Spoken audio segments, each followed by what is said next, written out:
ఇవన్నీ అవసరమా? రాజకీయాలు అవా పనిచేస్తాయి? ఇలాగ శిరీష్ గారు ఇప్పుడు మీరు ఆ చదువు ఆ నేపథ్యం తర్వాత ఇప్పుడు రాజకీయాలు ఇవన్నీ చూస్తే అప్పుడు శిరీష వేరు ఇప్పుడు శిరీష వేరు అంటే ఇట్లాంటి రాజకీయాల్లో కొనసాగాలంటే ఫైర్ బ్రాండ్గా ఉండాల్సిందేనా? ఎవడండి వాడు నన్ను అనడానికి? రాజకీయాల్లో నీకు చెప్పి రాలేదు, నేనొచ్చాను. పైగా రాజకీయాల్లో రావడానికి నా తండ్రి కానీ నా భర్త కానీ ఎవరు నన్ను తీసుకురాలా. చంద్రబాబు నాయుడు గారు గౌతు లచ్చన్ గారు లెగసీ కంటిన్యూ చేయాలి, నీతో ఆగిపోవడానికి వీలు లేదని చెప్పి పిలిచి మరీ ఆయన ఇచ్చారు. ఒక పని చేసే నాయకుడితో, అంటే పదవులు వస్తే ఉండి లేకపోతే పబ్జీ ఆడుకునే నాయకుడు కాదు, ప్రతి క్షణం ప్రజల్లో ఉండే నాయకుడితో పనిచేసినందుకు వి ఫెల్ట్ ప్రివిలేజ్డ్. మొదటి రోజు నుంచి ఎలాగైతే అక్కడున్న పిచ్చి తుగ్లక్ జగన్మోహన్ రెడ్డి చంద్రబాబు నాయుడు గారి మీద, ఆయన కుటుంబం మీద, కుటుంబ ఆస్తుల మీద ఎలాగైతే టార్గెట్ మొదలెట్టాడో సేమ్ ఇంప్లిమెంట్ చేస్తున్నాడు ఇక్కడ. ఏమన్నా చేయగలిగాడా? నా మీద సిబిసిఐడి కేసు పెట్టారు. ఎందుకు పెట్టారండి? మీకు ఏమన్నా తెలుసా? ఒక పోస్ట్ రీపోస్ట్ చేశానని దానికి సిబిసిఐడి కేసు ఎవరైనా పెడతారా? ఎవరు పెట్టించారు?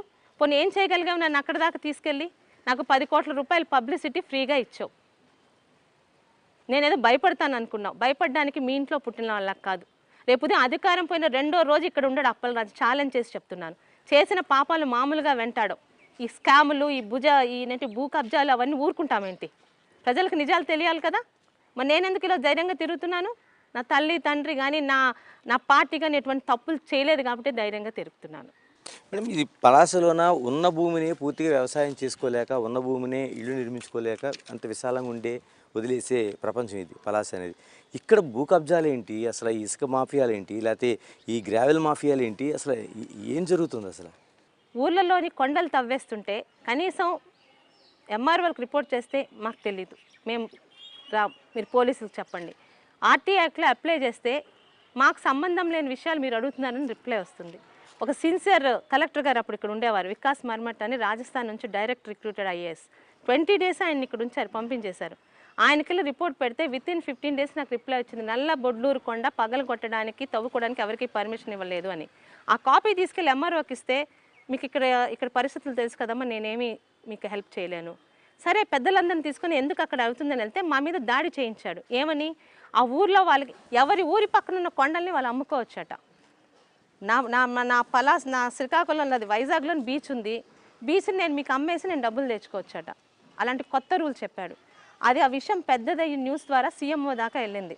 సీఎంఓ వాళ్ళు అడిగారు, కొండలు తవ్వుతున్నారు ఏంటి అంటే, అప్పటికప్పుడు అల్లిన కథ ఏంటంటే, ఆ కొండను తవ్వి మేము ప్రజలకి స్థలాలు ఇస్తాము.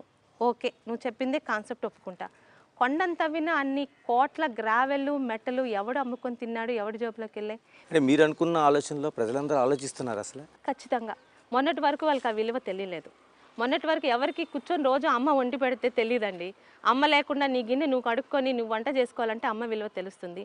చంద్రబాబు నాయుడు గారు ఉన్నప్పుడు కరెంటు ఛార్జీలు లేవు, తప్పుడు పిచ్చి పన్నులు లేవు. మీ తాలూకా తాతలు తండ్రుల ఫోటోలు ఉండాల్సిన పాస్ పుస్తకాల మీద ఆ తుగ్లక్ ఫోటోలు లేవు. ఇప్పుడు కదా తెలిసి వస్తుంది. మద్యపాన నిషేధం అని అక్క చెల్లెమ్మలు అని మాట్లాడాడు. మరి అక్క చెల్లెమ్మలకి ఏమైనా మద్యపాన నిషేధం చేశాడా? కల్తీ బ్రాండ్తోని వాళ్ళ తాలిబొట్లు తెగేలా తీసుకొస్తున్నాడు. ఏ ప్రాంతానికి మంచి చేశాడు?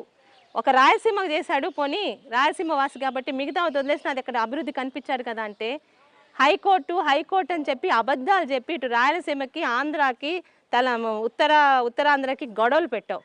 అక్కడ కనీసం హైకోర్టు ప్రపోజల్ కూడా నువ్వు పంపించలేదని అదే కేంద్రం చెప్పింది. విశాఖపట్నంలో ఆర్థిక రాజధాని అని రుచికొండని బోర్డు కొట్టి నీకు ఒక ప్యాలెస్ కట్టుకున్నావు. నీ కర్మ కాకపోతే ఆ ప్యాలెస్కి వెళ్ళలేకుండా దిగిపోతున్నావు. అంత నష్టం చేసావు. ఎవడబ్బ సొమ్మది? విశాఖ ఉక్కు, ఆంధ్రుల హక్కు మీ బాబు కట్టాడా? నువ్వు తెచ్చావా? ఎంతోమంది పార్టీలకు అతీతంగా ఒక తెన్నేటి విశ్వనాథం గారు, వావిలాల గోపాలకృష్ణయ్య గారు, గౌతు లచ్చన గారు వేరు పార్టీల్లో ఉన్న మా రాష్ట్రానికి కావాలని ఆ రోజు తెలుగు రాష్ట్రపతిగా ఉన్న బాబు రాజేంద్ర ప్రసాద్ గారితో దెబ్బలాడి తీసుకొచ్చారు. అది ఇంత చూస్తే స్వయాన ఈరోజు 32 కేసులు ఉన్న, 9 సంవత్సరాల నుంచి బయట ఉన్న, బెయిల్లో ఉన్న ఒక నేరస్తుడు. ఆయన బయట ఉన్న ఆయన నేరస్తుడని అంటారు. నువ్వు తప్పుడు కేసులు పెట్టి చంద్రబాబు నాయుడు గారిని లోపల పెట్టిన ఆయన ఎవరు నేరస్తుడు అనట్లా. అలాంటి వ్యక్తి నుంచి మన రాష్ట్రాన్ని, భవిష్యత్ తరాన్ని కాపాడుకునే శక్తి లేకపోతే మనం బ్రతికినా వేస్ట్ అండి. That is the societal responsibility to each and everybody.